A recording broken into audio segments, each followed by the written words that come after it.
Right now, on To the Point. I don't know what I'll do if I can't afford the house. Northern Californians struggle to insure their homes. What's next after a last-minute effort from lawmakers to address the crisis fails? PG&E bills could be going up again. Why they want to raise rates this time. And meet the all-female Sacramento mariachi group that's changing stereotypes. Good evening. This is To the Point. I'm Alex Bell. More and more Northern Californians are struggling to insure their homes. State lawmakers just made a last-ditch effort to change how the industry does business, but that failed. So what happens next? Our Rebecca Habegger explains. For several years now, homeowners in rural and increasingly urban areas have grown more and more desperate as the cost of their homeowners insurance has gone way up, with many people having to switch carriers after learning their original carrier would no longer offer them a homeowners insurance policy. I don't know what I'll do if I can't afford the house. Kathy Townsend lives in the Tuolumne County community of Sonora and never anticipated insurance problems when she bought her home here in 2012. My payment has doubled, and I'm not making any more money. I can't even afford with the interest rates now to move out of the danger zone. You know, I can't even buy something that's worth less than my home. She's part of a group of homeowners I interviewed with similar issues. You'll hear from them in coming weeks. Some people, like Laura and Charlie Callahan, are leaving the state altogether. They sold their El Dorado County home in 2020 and moved to Tennessee after their homeowners insurance cost more than tripled. We didn't know what the future held for that, if we even were able to keep getting insurance, much less how much we were going to have to pay for it. State Farm, Allstate, Farmers, and AmGuard are just a handful of the companies that have, to varying degrees, limited the way they offer homeowners insurance in California, with some refusing to write new policies altogether. Many cite the rising risks due to climate change, like wildfires, the rising cost of construction materials due to inflation, and a regulatory environment that doesn't allow them to raise their rates quickly or efficiently enough. At the Capitol this week, as the legislative session is wrapping up, lawmakers failed to seal a deal that would have made it easier for companies to charge higher prices as incentive for writing new policies and renewals once again. Consumer advocacy groups blasted the potential deal as a half-baked bailout of the insurance industry. In a news release this week, California Insurance Commissioner Ricardo Lara said his department is moving forward with a package of regulatory solutions that will streamline the department's rate review process. Governor Newsom says a working group within his administration has been studying this issue for months. A spokesperson tells Cal Matters the governor will have more to announce as soon as next week. And what they are calling an effort to prevent future wildfires, PG&E is once again asking to raise their rates. How much will they be able to raise their rates is still unclear, but a consumer advocacy group estimates that customers could see a bill increase of up to $336 a year. The group, called the Utility Reform Network, also known as TURN, says the rate increases are too high. You need to contact the CPUC. You need to contact your elected senators and assembly members and tell them enough is enough. There should not be rate increases above cost of inflation. PG&E wants to raise rates to help fund putting their power lines underground and insulate overhead lines. In other news tonight, a meeting is underway at Roseville's Dry Creek Joint Elementary School Board to discuss adding a parental notification policy requiring school staff and teachers to tell parents if their children are requesting to be called by a different name or gender, among other things. So this is a look at the meeting underway right now. Last week, Rockland Unified became the first school district in our area to adopt the policy. In a statement before tonight's meeting, Dry Creek told us in part, no matter how the Board of Trustees decides to vote, Dry Creek remains committed to working with parents and guardians, community and educational partners in efforts that continue to promote a safe, welcoming and inclusive school environment for all students. And thousands of students and staff were apparently given 8 hours to leave Davies Hall, a popular building on the American River College campus. The college district's executive vice chancellor says the building is an earthquake safety risk, adding about a year ago, the state's regulatory agency that produces building codes reached out to the Los Rios Community College District. And what they discovered is that during seismic events, there could be issues with that type of construction. The notification went on to stress that There's been no collapse of those buildings, no failure of any of those buildings throughout the state over the last 60 plus years. The district felt the safest option was to vacate the building. It's still in question if it could be repaired or if it just needs to be demolished. Drivers in Roseville remain frustrated. Rocks are still cracking windshields on westbound I-80, even after loose gravel on the road was initially fixed.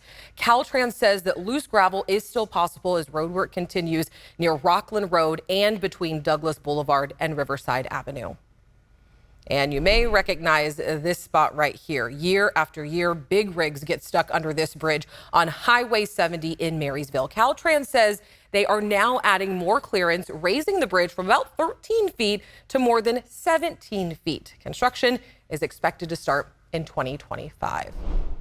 President Biden's son, Hunter Biden, is now facing felony gun charges and up to 25 years in prison. Special counsel David Weiss indicted Hunter Biden today, accusing him of making false statements when purchasing a firearm. So back in July, Hunter Biden pled guilty to tax crimes to avoid prosecution and enter into a pretrial diversion program on those gun charges. But that deal unraveled in court. Obviously, the judge didn't like the plea deal, and that happens sometimes. The judge just doesn't think that the punishment is harsh enough based on what the charges are.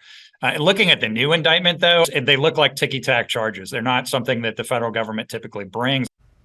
Special counsel Weiss was appointed by former President Donald Trump as U.S. attorney and was kept in that role after President Biden took office.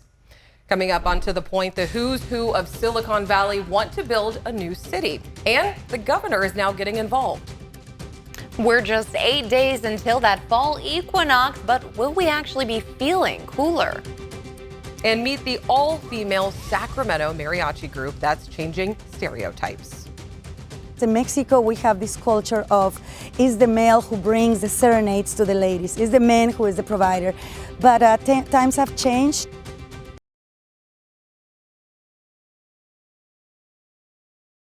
All right, let's check out our weather. Carly, a little hot today. Yeah. A little warm. Please tell me it's going to end soon. It was a little warm today. Yes, we're seeing the end in sight for some of those 90s out there, as we did see a high today of actually 90 degrees in Sacramento, 93 in Stockton, with 92 in Marysville, 96 in Oroville. Now in the foothill spots, those mid to upper 80s, a few low 90s with mid 70s for Truckee and South Lake Tahoe Bay Area. Always pretty cool, but they're around 74 degrees. Now what we see this time of year is around 89 par for the course here, and we're pretty close, but we're going to see temperatures really dropping off. Although we'll see plenty of sunshine and beautiful sunflowers out there, we will see dry, warm conditions with a nice weekend ahead, gradual cooling. That'll begin as we start kicking off our work week. Temperatures dropping back down into those mid to even low 80s out there. We currently have a few high pressure systems in place. That's what's been really keeping us warm and dry, but you see some low pressure out there and even a trough expected to arrive. That'll bring in a few clouds in and out of the area from Saturday into Sunday. Otherwise, we do anticipate some much cooler temperatures arriving as that trough sits just offshore. Now, some thunderstorms were pushing through areas just east of Arnold and into Yosemite. Otherwise, everyone else looking good. Winds picking up to about 15 to 20 miles per hour, and we'll continue getting an onshore flow of winds into your Friday and Saturday, especially Saturday becoming more widespread as we begin to see the shift from the temperatures being in those low 90s now into the 80s by Sunday. Taking a look here at the jet stream, you see just how warm it is here with that ridge building. But as we start getting from Saturday, Sunday, and then into Monday, we start to see a shift, a low pressure cutoff system there. And then finally from Tuesday, Wednesday, Thursday toward Friday, that's going to be the equinox day of next week. We'll see much cooler temperatures. Let's look at that 10-day forecast for you. We're looking at temperatures in the upper 80s and low 90s for the weekend, mid 80s by Sunday, and we'll continue with those mid to low 80s next week. Thanks, Carly.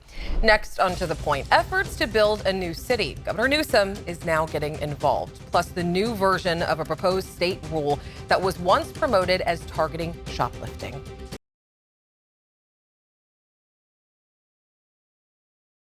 It is crunch time at the state capitol. The session is wrapping up this week, and this is the last day before lawmakers can get bills over to Governor Newsom's desk. So one bill moving forward could give all part-time employees in California 5 paid sick days instead of 3.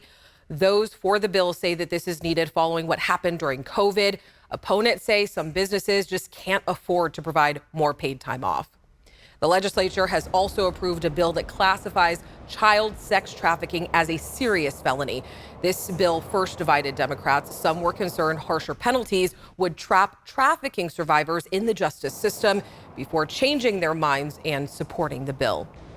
And a bill that would require employers to develop workplace violence prevention plans is now headed to governor's desk. There were more rumors that this bill would penalize employees who confront or fight back against shoplifters. There is nothing in the bill that says that, and any references to shoplifting were removed from the bill to eliminate that confusion. All right, tomorrow is the start of Hispanic Heritage Month, and Hispanic and Latino Californians make up nearly 40% of the state's population, and that's the largest ethnicity in California. So all month long, we are celebrating Hispanic culture right here on To The Point, and starting with one mariachi band in Sacramento who's breaking stereotypes.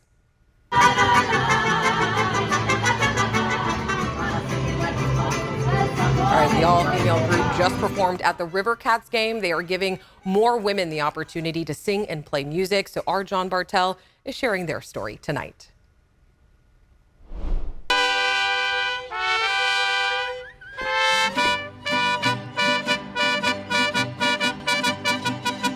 You know, I feel like I am home. Stage, and I will say always, stage is my home. It's where I feel the most comfortable, when I feel loved, when I feel the love for everything and everybody around. I feel like home. Mariachi music dates back to the early 1800s, and back then, women listened, men performed. In Mexico, we have this culture of, is the male who brings the serenades to the ladies, is the man who is the provider. But times have changed. Back then, only men wore the colorful charro, or the Mexican bow tie, and only men chatted the party-starting grito.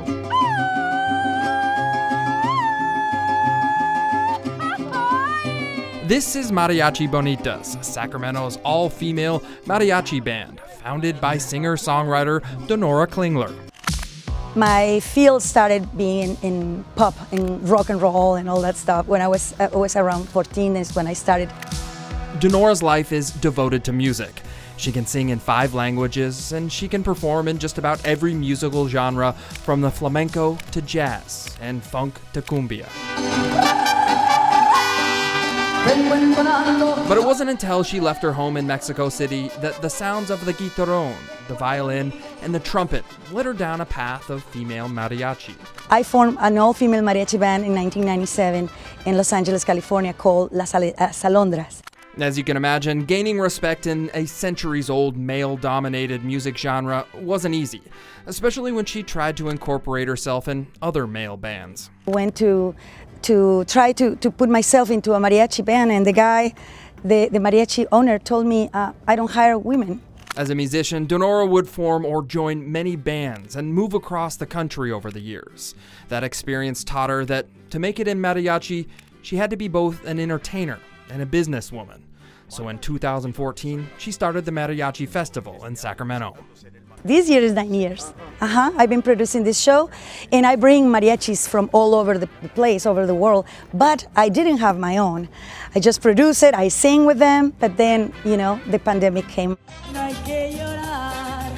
When the pandemic halted music events, Donora went back to her roots. She formed a mariachi band with her close friends and played in her neighborhood. That band became Mariachi Bonitas, and they quickly made a name for themselves. Give it up for Dinora, Janessa, Audra, Jordan, and Samantha, Mariachi Bonitas! In 2021, the band was invited to the Kelly Clarkson Show, which elevated their music careers and inspired them to move forward. She said to me, I'll see you at the Grammys. And that was very inspiring. That's what it took for me to record our first album. For over a century, men dominated mariachi. Donora says she was never out to change the way that mariachi was played or performed. All she wanted was a spot on the stage for her and her bonitas. With Grammy or not, we're gonna keep doing it because it's important for us to share what we have, and it's a lot of mariachi bonitas for a long time. Reporting for Hispanic Heritage Month, I'm John Bartel. And Mariachi Bonitas released their first album earlier this year and has plans to tour and introduce their music to a larger audience. Next, on To the Point, a home that survived World War II, a Great Depression, and the Spanish flu is back on the market.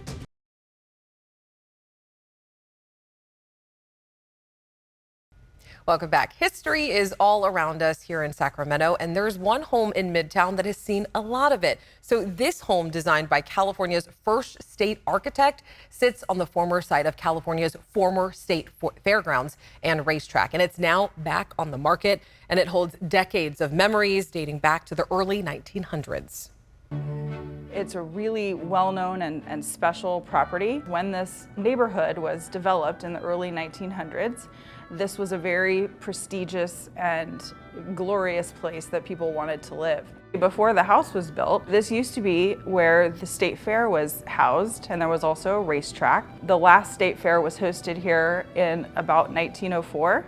And that's when the state sold the land and they started developing lots. It was originally built in 1909 for the Cranston family by George Sellon, who actually became the first state appointed architect. Once he became state architect, he stayed with the family through the process to make sure that all the materials and everything were exactly what he had in mind during the design process. Following World War II, the home went through some turmoil as it started as a grand mansion where it was very prestigious and absolutely the place everybody wanted to live. There was a decline in what was going on in our economy. It became a boarding house and you could rent rooms in the attic. It actually was foreclosed upon, and in 1998, it was put on the National Register of Historic Places. There's not many of those throughout this country. We are at 2101 G Street. It's a 3,600 square foot California Craftsman. It has 6 bedrooms and 3.5 bathrooms. So it's 4 stories. You have the basement, the main level, the 3rd floor, which houses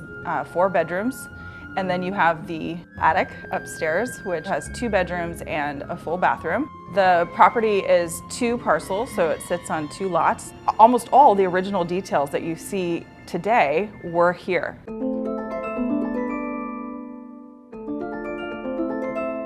This speaking tube is used to communicate with somebody upstairs. Here we have a dumbwaiter, and then you have your staff staircase.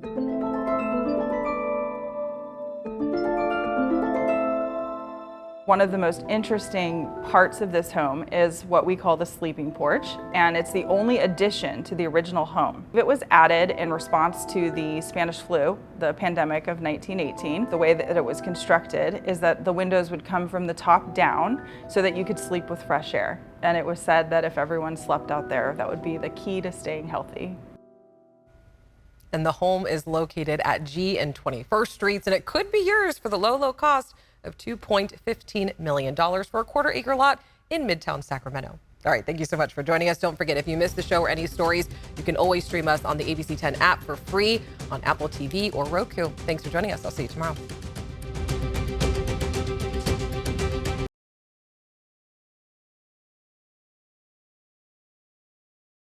Hey, it's Alex. Just wanted to say thank you so much for watching. I really love hearing from everyone, and I hope that you'll stay in touch. Reach out to me on Facebook at AlexBellTV, or you can email me at tothepoint@abc10.com, or you can even send me a text message at 916-321-3310.